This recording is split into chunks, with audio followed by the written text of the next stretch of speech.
कोई कसाय भाव नहीं, कोई विकार भाव नहीं किया, कितनी संभावना रखी। हुआ ये कि उनके जला हुआ शरीर जब एक सेठ ने देखा तो सेठ जी ने जैसे मालूम पड़ा राजकुमार से, सेठ पुत्र से, कैसे भी तो ले जा करके उनने अपने घर में उनको, अपने चैत्यालय में, अपने घर में उनको रखा।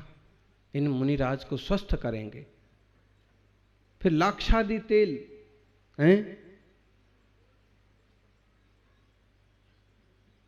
एक तरह का ऐसा तेल जिससे वो सारी बीमारी निकल जाए और उनकी उष्णता खत्म हो जाए और स्वस्थ हो जाए, उस तरह का तेल, वो तेल पाक जहां मिलता था वो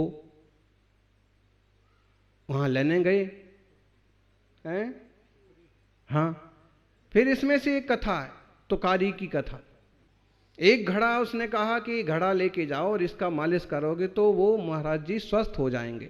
जैसे वो घड़ा लिया तो चिकना घड़ा हाथ से फिसला और फूट गया। तो तुकारी जो महिला थी जिससे लिया था, तो सेठ को तो ये लगा कि अभी चिल्लाएगी, गाली देगी कि मैंने इतना कीमती तेल दिया, बिना कीमत के दिया और तुमने। उसने कुछ नहीं कहा। सेठ ने कहा कि मुझे महाराज जी के लिए, उसने कहा आप चिंता मत करो, लेके जाओ, दूसरा घड़ा लेके जाओ। दूसरा घड़ा दिया तो वो भी पहले ही तेल नीचे फैला हुआ था, ना संभले और उस पर रिपट गए तो वो भी गिर गया, दूसरा फूट गया। उनने सोचा अब तो ये जरूर चिल्लाएगी, नहीं। फिर तीसरा घड़ा, और जैसे तैसे ऐसी इसमें 3-4-5 बार घटना घटी, लेकिन अंत में वो तेल लेके आए, मुनिराज की मालिश की, मुनि स्वस्थ हो गए।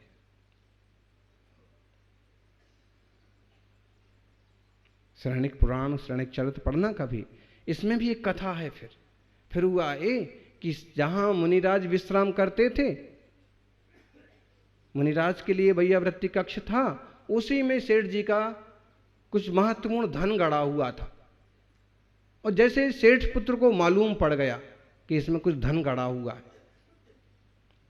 तो वो चुपचाप निकाल लेता है धन, और मुनिराज वहां से विहार कर जाते हैं। जब मुनि विहार कर जाते हैं तो सेठ जी को लगता है कि मुनि महाराज ने,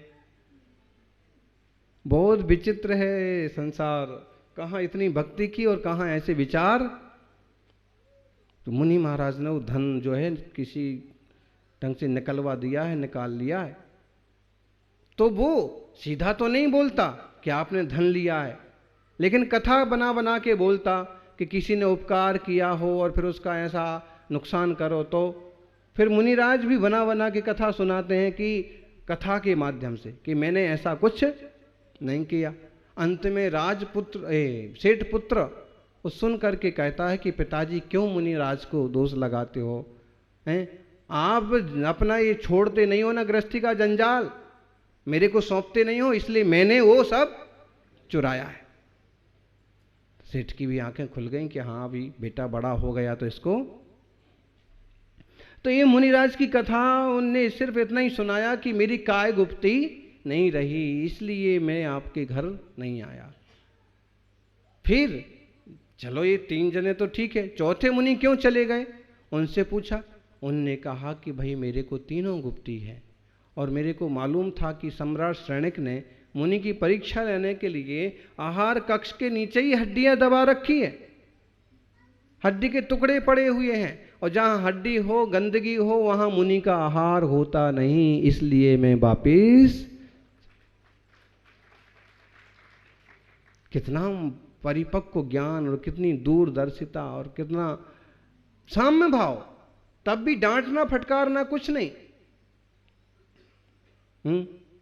अपन तो कभी कभी कोई अपनी पूजा ही कर रहा है तो कहो उसी को ही डांट देवे, लेकिन वो मुनिराज के ऊपर उपसर्ग भी आ गया, परिचय भी आ गया, तो भी परम शांत दशा।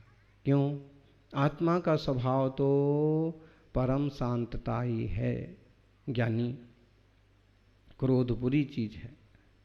सकसायत उपेक्षा इमा ही हिंसा अनंत को होवा, संवित्ति उपेक्षा इमा अहिंसाया मोक्ष पाहो। जो उपेक्षा कसाय सहित होती है, कसाय सहित, गुस्से में उपेक्षा कर देते हैं, छोड़ो इसको, वो कहते बुरी चीज है। लेकिन एक उपेक्षा ज्ञान पूर्वक होती है कि कोई पदार्थ मेरा नहीं है, ये मोक्ष मार्ग है। इसलिए ज्ञानी उपेक्षा करो, लेकिन कसायपूर्ण नहीं हो। कभी कभी गुस्से गुस्से में हम निगलेक्ट करना बोलते जिससे हैं, ध्यान ही नहीं देते, तो गुस्से गुस्से में यदि ऐसा करते हैं तो वो कसाय वृत्ति है। और यदि सहज भाव से, ज्ञान भाव से, तो वो मोक्ष मार्ग है। अपन ज्ञान दृष्टि संपन्न बने और 3 गुप्तियां हो पाए ना हो पाए, थोड़ी सी गुप्ती का अंश मतलब कुछ ना हो तो अच्छे ही वचन बोलो, अच्छी प्रवृत्ति करो, अच्छे ही विचार करो। और अगर हम ये अच्छा करेंगे, इतनी घड़ियां जीवन की खबर नहीं है पल छिन की,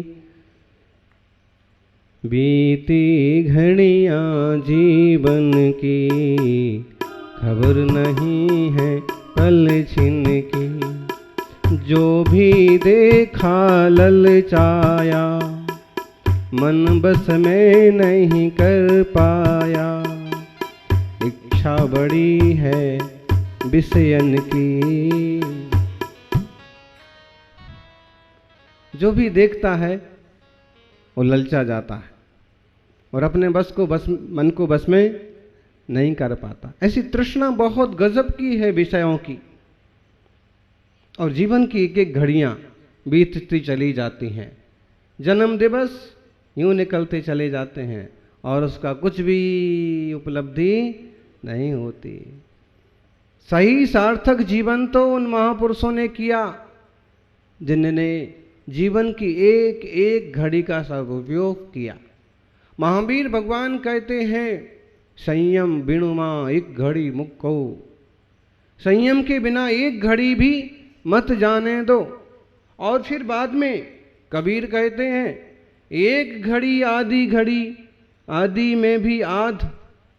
तुलसी का दुआ है, तुलसी संगत साधु की, कबीरा संगति साधु की कटे कोट अपराध। समझ में आ रहा है? कितने दिन संगति करना है? 10 दिन। कितने दिन करना है जी? 10 दिन तो बहुत हो गया। अच्छे ढंग से 10 दिन की संगति हो जाए तो श्रावक घर वापस ना जाए। लेकिन वो 10 दिन क्या, 15 दिन क्या, महीने भर भी यहीं रह ले भी ना, तो भी उसके दिल में क्या रहता है? दिल में दुकान, मन में मकान। और इसलिए पूरा लाभ नहीं मिलता है। वो आने के साथ ही जाने का टिकट बुक करा के आता। श्रावक बड़ा चतुर होता है।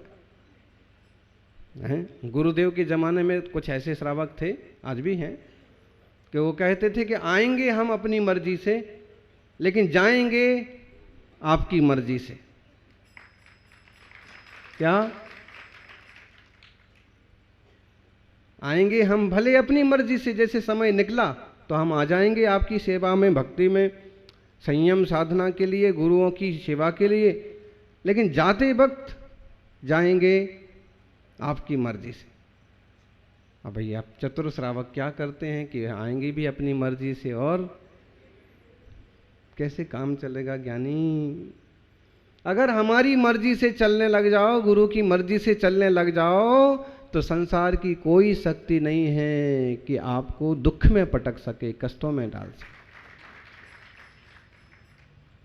फिर भी अगर इतना भी कर पा रहे हो तो भाग्यशाली हो। 6 दिन बहुत होता है जी सेठ साहब, जीवन बदलने के लिए तो 6 घड़ियां भी बहुत होती हैं। यहां तो ये कह दिया, एक घड़ी आधी घड़ी, आधी में भी आध। इस दोहे पर बहुत प्रवचन सुने होंगे, लेकिन सीधा साधा अर्थ तो इतना सा ही है कि श्रेष्ठ साधक गुरुजन मिल जाएं और उनके चरणों में पल भर आत्मानुभूति हो जाए, पल भर के लिए आत्मा से तार जुड़ जाएं, परमात्मा से तार जुड़ जाएं। कल एक ब्राह्मण श्रावक आए और कहने लगे कि आज बस ये वरदान दे दो हमको कि जब भी हम आपको याद करें तो हमारे तार आपसे जुड़ जाएं, जब भी हम आंख बंद करें तो हमें आपका ध्यान हो जाए। हमने उनको कहा कि इतने निर्मल परिणाम हैं आपके, इसके लिए अलग से वरदान की कोई जरूरत नहीं पड़ती है। वरना तो आपको है, अब आपने वर लिया तो किसी के वरदान की और अब जरूरत नहीं रही। यानी आधी घड़ी में भी जीवन बदल जाता है।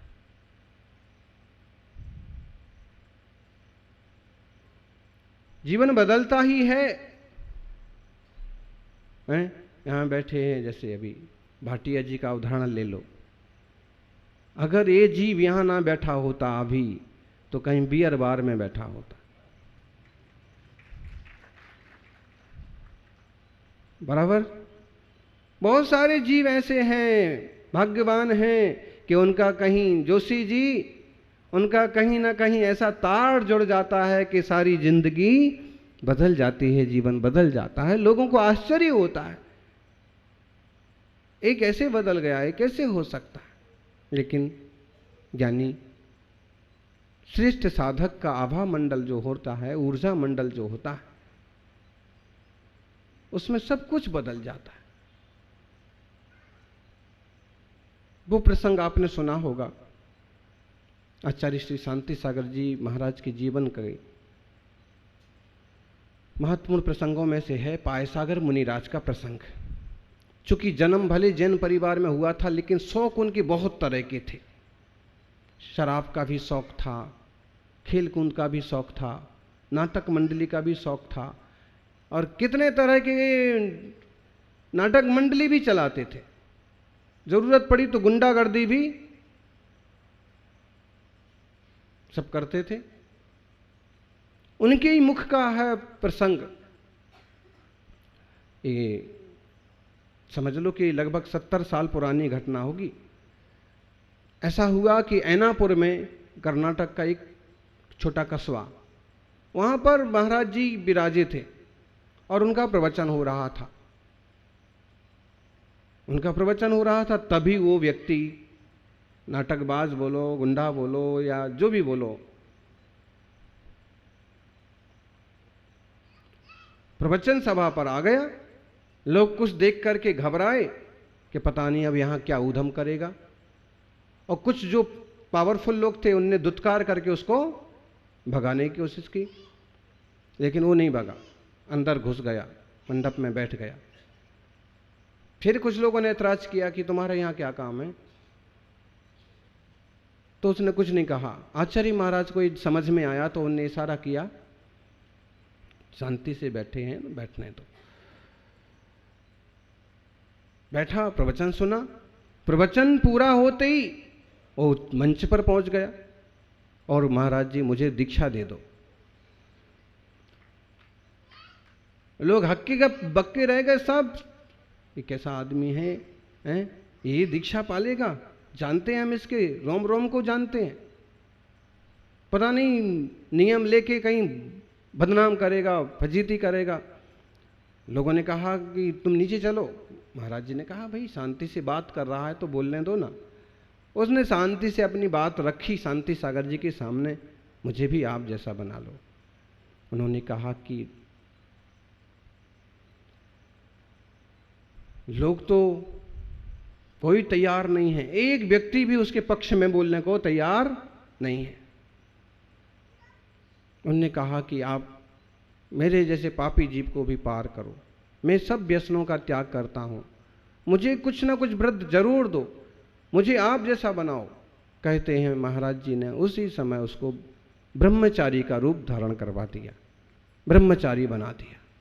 लोगों ने बहुत ऐतराज किया, ये आदमी अभी भाग जाएगा, अभी शराब की दुकान पर जाएगा, किसी की नहीं सुनेगा। महाराज जी ने कहा कि जीवों के भाव बदलते देर लगती नहीं है। संगति का प्रभाव, साधुओं की संगति का प्रभाव गजब का होता है। लोगों ने कहा कि महाराज जी आपसे ज़्यादा हम जानते हैं इसको। थोड़े 2 दिन 4 दिन बीते नहीं कि उसने जिद की कि मुझे तो आप जैसा बनना। तो फिर महाराज जी ने, थोड़े लोग उसकी 4-6 दिन की साधना से खुश हो गए कि हाँ हाँ अच्छी तपस्या कर रहा है। थोड़े से लोग महाराज जी के लिए तैयार हो गए। महाराज जी ने कहा इसको इलक दीक्षा दे देते हैं। इलक दीक्षा, इलक जी बना दिया।